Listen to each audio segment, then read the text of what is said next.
مسئله بعدی اعتماد و امنیت متقابله.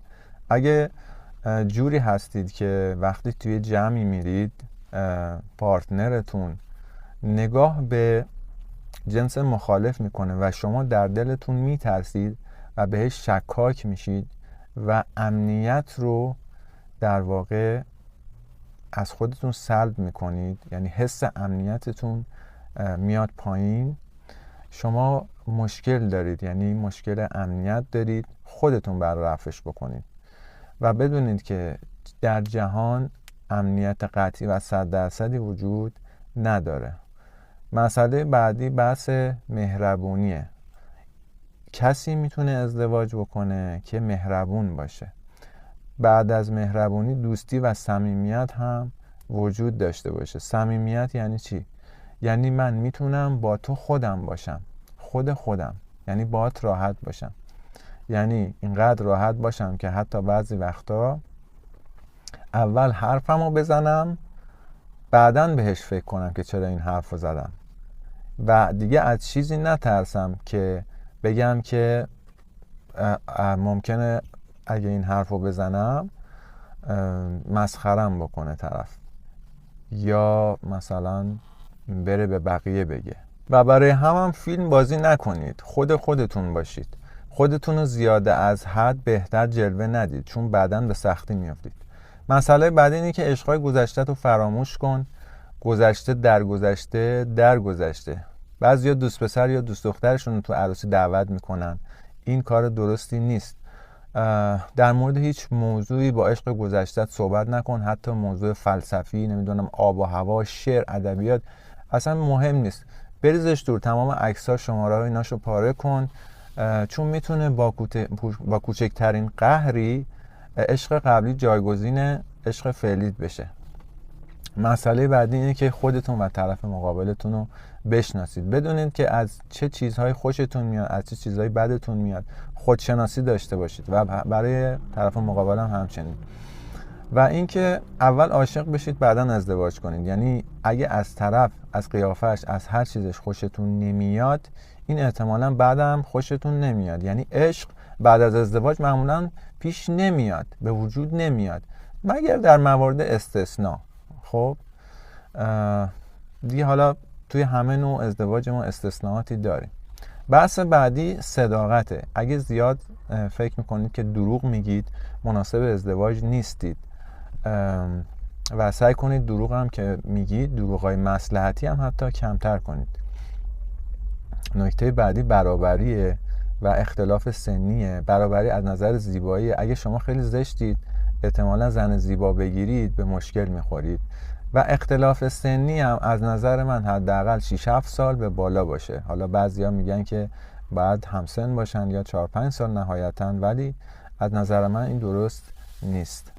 من بیشترین آمار طلاقی رو که دیدم، بیشترین اختلاف سنی افراد 5 سال بوده، یعنی حد اکثر 5 سال با هم اختلاف داشتن.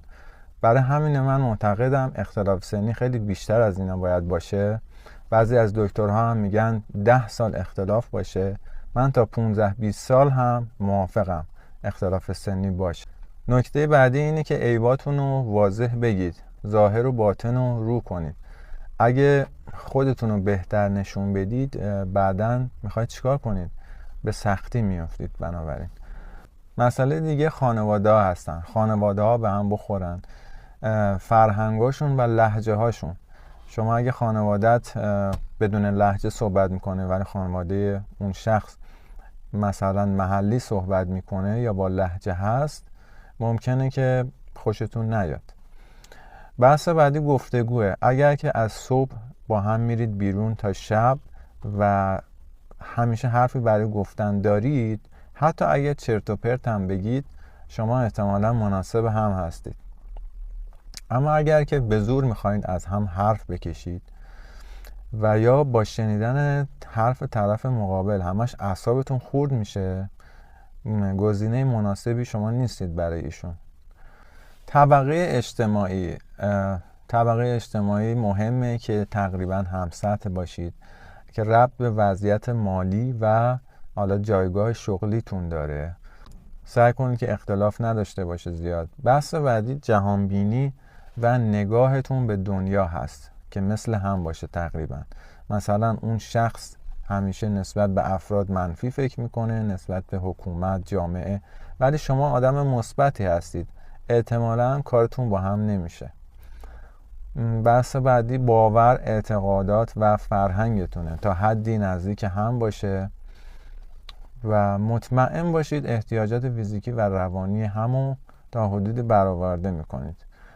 نکته بعدی سطح هوش و دانشتون هست. اگر که با شخص داری صحبت میکنی و با خودت میگی که طرف چقدر خره، چقدر خنگه و گاوه، احتمالاً کارتون با هم به مشکل میخوره. یا وقتی کسی باهاتون حرف میزنه اعصابتون خورد میشه. بحث بعدی محل کار و زندگیه که در موردش صحبت کنید، مخصوصا ادامه تحصیل. و این نکته رو بدونید، ادامه تحصیل مانع ازدواج و زندگی زناشویی نمیتونه باشه و خیلی هم خوبه، کمک میکنه. اما اینکه محل کارتون کجا باشه، چه شغلی در آینده میخواین حالا ادامه بدین و داشته باشین، اینا رو یه صحبت‌هایی در موردش بکنید. بحث بعدی ارتباط با دوستان و خانواده هست. تا حدودی بدونید که با دوستاش چجوریه، چقدر رفت و آمد داره، چقدر ارتباط با خانواده براش مهم هست یا نه. نکته بعدی گذشته رو هم برای هم بگید، البته به صورت کلی، نه با جزئیات. هر کسی در گذشتهش ممکنه یه سری اعمال ناشایسته انجام داده باشه، نیازی نیست اینا رو بگید اگه خیلی بزرگ هست. حالا اگه شیطنت‌های کوچیکی رو داشتید میتونید برای هم رو بکنید. بحث بعدی پوله، اینکه حداقل اگر آقا هستید یه پسندازی داشته باشید و درآمدی داشته باشید، و اینکه در مورد خرج کردنش و نگه داشتنش با هم به یه تفاهماتی برسید. پس اونو جدی بگیرید. نکته بعدی در مورد بچه است، اینکه چند تا بچه میخواید و کی میخواید. مثلا یکی میگه بعد از 5 سال میخوام. اینا رو با هم به یه تفاهماتی برسید. و در نهایت اگر بازم شک دارید توی انتخابتون، به مشاوره، حالا یا رایگان یا پولی، مراجعه کنید. حالا ما تو شهرمون که شیراز هست حتی مشاوره رایگان هم داره. یکی از مشاوره ها توی بلوار چمران هست. توی هر شهری بالاخره مشاوره های رایگان هست اگه نمیخواین خیلی هزینه بکنید. و حتی اگر روز عروسیتونم شک دارید که به طرف علاقه دارید یا نه، یا شک دارید که مناسبتون هست یا نه، عروسی رو به هم بزنید. میتونید فرار کنید، مثل خیلی از عروسای فراری که بالاخره خودتون سرچ کنید میفهمید. خیلی از عروسا برای این فرار کردن که اصلا راضی نبودن به اون ازدواج. حالا چند تا نکته رو برای بعد از ازدواج که اونم مخصوص آقایونه میخوام خدمتتون عرض بکنم.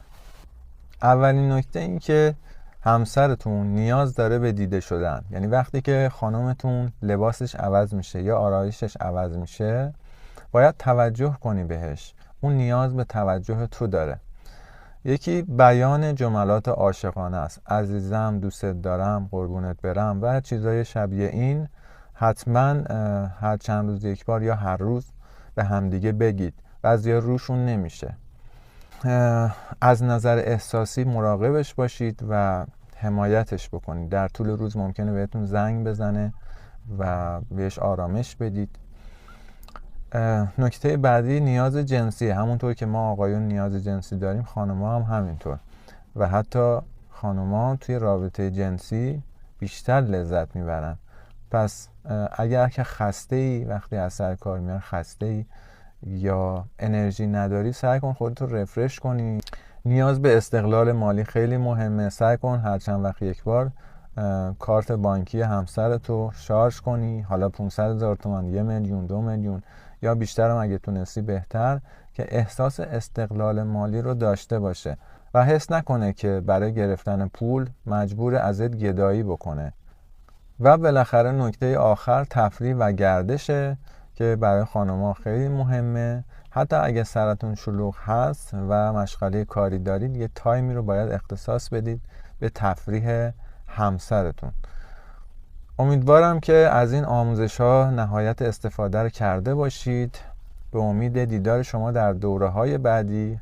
همتون رو به خدای یکتا می‌سپارم. خدا یار و نگهدارتون.